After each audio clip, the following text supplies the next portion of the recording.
और सब्जेक्ट, ये 2 चीज़ें हैं।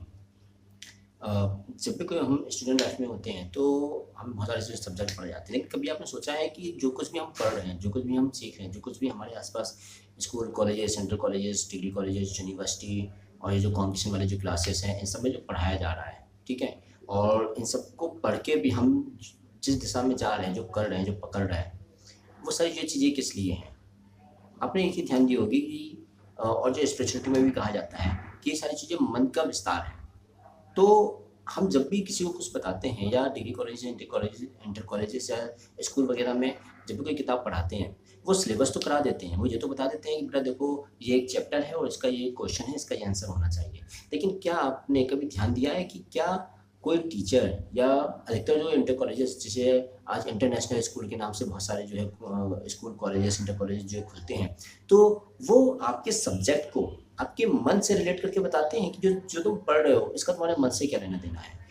पहले के एंशिएंट जो एजुकेशन सिस्टम था उसमें कहा जाता था कि जितनी भी पूरी शिक्षा व्यवस्था है, जो कुछ भी तुम पढ़ रहे हो, जो कुछ भी तुम ज्ञान अर्जित कर रहे हो, उसका सिर्फ एक मोटिव है ज़िंदगी में, और वो है क्या कि प्रकृति के ऊपर निकल जाना है, जिसके लिए हम कह रहे थे कि मुक्त हो जाना, ठीक है? जिसके लिए हम कह रहे थे कि जो भौतिकता है उससे मुक्त हो जाओ, भौतिकता में चिपक के मत रहो। और भौतिकता में कोई इंसान चिपक के कब नहीं रहेगा, जब उसे मतलब जब उसे पता चल जाएगा कि वो जो कुछ भी पढ़ रहा है, जो कुछ भी वो ज्ञान ले रहा है, वो उसकी एक लिमिट है, वो एक पर्टिकुलर कंडीशन में ही काम करता है। उसका एक पर्टिकुलर आयामगत रूप से एक क्षेत्र है, उसका एक जो है एक पर्टिकुलर एरिया है जिसके अंदर वो चीज़ें मतलब काम करती हैं। और क्योंकि हर चीज़ की एक लिमिट है, तो हर चीज़ की लिमिट को भी समझना जो है ज़रूरी है। तो पहले मतलब इस बात को जो है ध्यान में रखा जाता था, लेकिन अभी उस चीज़ को जो है ध्यान में नहीं रखा जाता है, और कई लोगों को सिर्फ जो है सब्जेक्ट इसलिए पढ़ा दिए जाते हैं क्योंकि भैया तुम सब्जेक्ट पढ़ना है, क्लास पास करना है और आगे जो जाना है। लेकिन किसी भी सब्जेक्ट का मन से क्या लेना देना है, वो सब्जेक्ट है ही क्यों, उसका अस्तित्व ही क्यों है, वो तुम्हारे सिलेबस में ही क्यों है, जो चैप्टर तुम पढ़ रहे हो वो चीज़ें क्यों, उस चैप्टर में जो कंटेंट है वो क्यों पढ़ रहे हो, इसका जीवन से क्या लेना देना है, इसका अनंत से क्या लेना देना है, इसका शून्य से क्या लेना देना है, चाहे वो फिजिक्स ही हो, केमिस्ट्री हो, इतिहास हो, भूगोल हो, नैतिक शिक्षा हो, आपके हिस्ट्री हो, और आपके चाहे सिविक्स हो, है ना, चाहे वो व्याकरण हो, आपके इंग्लिश हो, चाहे कुछ भी हो। आपने देखा होगा कि कभी आप जो है कोई बंदा जो है ग्रामर या हिंदी में जो व्याकरण पढ़ा रहा है, तो ये नहीं बताता है कि ये भाषा है ही क्यों। भाषा की जो है भाषा, बोली और लिपि, स्क्रिप्ट, लैंग्वेज और टोन, इन तीनों का जो है कंसेप्ट है ही क्यों, ये अलग अलग जगह अलग अलग क्यों है। तो वो इस तरीके से नहीं बताते।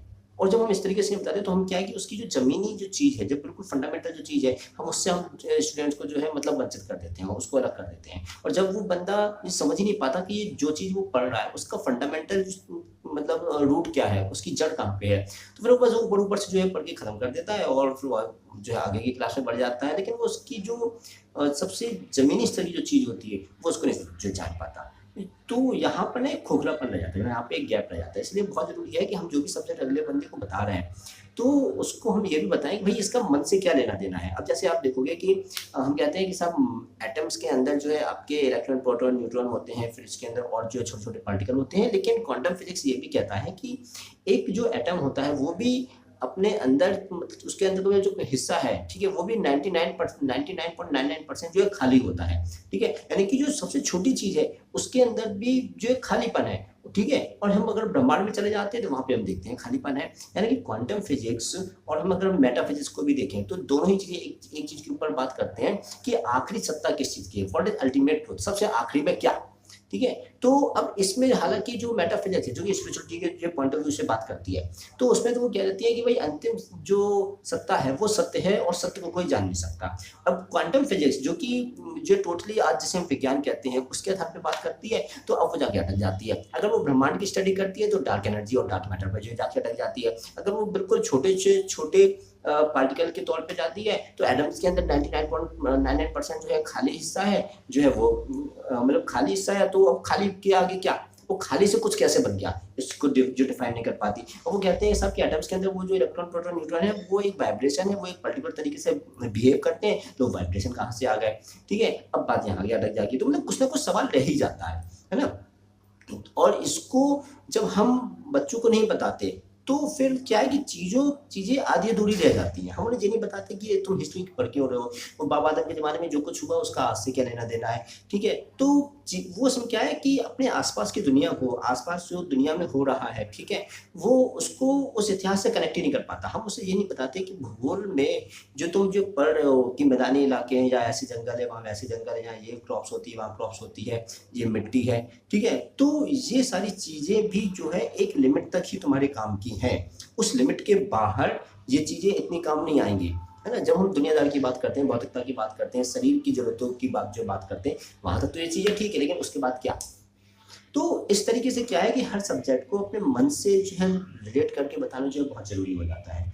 और ये बहुत ज़रूरी है आपके ह्यूमन वैल्यू एथिक्स के जो पॉइंट ऑफ व्यू से भी। जैसे न्यू एजुकेशन पॉलिसी 2020 के अकॉर्डिंगली उन्होंने एक नया जो है इस सब्जेक्ट जो है मतलब इंट्रोड्यूस किया है, ह्यूमन वैल्यू एंड एथिक्स। तो उसमें मतलब पूरे जो कंसेप्ट हैं वो इसी तरीके के हैं, ठीक है? जो इस बारे में बात करते हैं कि तुम कौन हो, और जो सहअस्तित्व क्या होता है, और मटेरियलिस्टिक जो है चीज़ों से तुम्हारा क्या लेना देना है, वो इन सब जो चीज़ों के ऊपर बात करते हैं। तो इस बहुत ज़रूरी है कि अब वो तो चलो देखो एक सब्जेक्ट है ना, एनईपी में उन्होंने एक सब्जेक्ट जो है ला दिया, लेकिन बात ये है ना कि वो जो एक सब्जेक्ट है वो भी डिग्री कॉलेज और डिग्री कॉलेज यूनिवर्सिटी वगैरह में पढ़ाया जा रहा है, लेकिन उसके नीचे की जो पूरी कहानी है 12th तक का जो बच्चा मतलब पढ़ता चला आ रहा है 17-18 सालों तक, क्योंकि 17-18 सालों तक तो बच्चे के अंदर मतलब बहुत सारी जो चीज़ें घुस जाती है ना, आ जाती हैं, जिसे बदल पाना इतना आसान नहीं होता है। ये बहुत ज़रूरी है कि जो हम छोटी क्लास से ही बच्चों को सब्जेक्ट पढ़ा रहे हैं, तो वहाँ से जो है ह्यूमन वैल्यू एथिक्स के जो कंसेप्ट है, खुद का जो कंसेप्ट है, सेल्फ अवेयरनेस का जो कंसेप्ट है, वेदांत का जो कंसेप्ट है, उसको लेकर चलें। तो सब्जेक्ट और ये जो ह्यूमन वैल्यू एथिक्स के वेदांत के जो कंसेप्ट है, इन दोनों को मिलाकर चलें, ताकि बच्चों को ये समझ में आए कि जो कुछ भी वो पढ़ रहा है वो क्यों पढ़ रहा है, और उसका मन से क्या लेना देना है, उसका अस्तित्व से क्या लेना देना है, उसका जो है स्पिरिचुअलिटी से क्या लेना देना है। तो इस वीडियो में सिर्फ आपसे यही बात करनी थी। तो अगर आपका इस बारे में कुछ और सोचना है, या आप सोचते हो कि कुछ और होना चाहिए, तो आप हमें जो है कमेंट बॉक्स में जो है बता सकते हैं। और यदि आपको मेरे चैनल में पहली बार आए हैं तो प्लीज़ चैनल को सब्सक्राइब कर लीजिएगा, और यदि आपको ये वीडियो अच्छी लगी हो तो प्लीज़ इसे लाइक कीजिएगा, शेयर कीजिएगा। Thank you.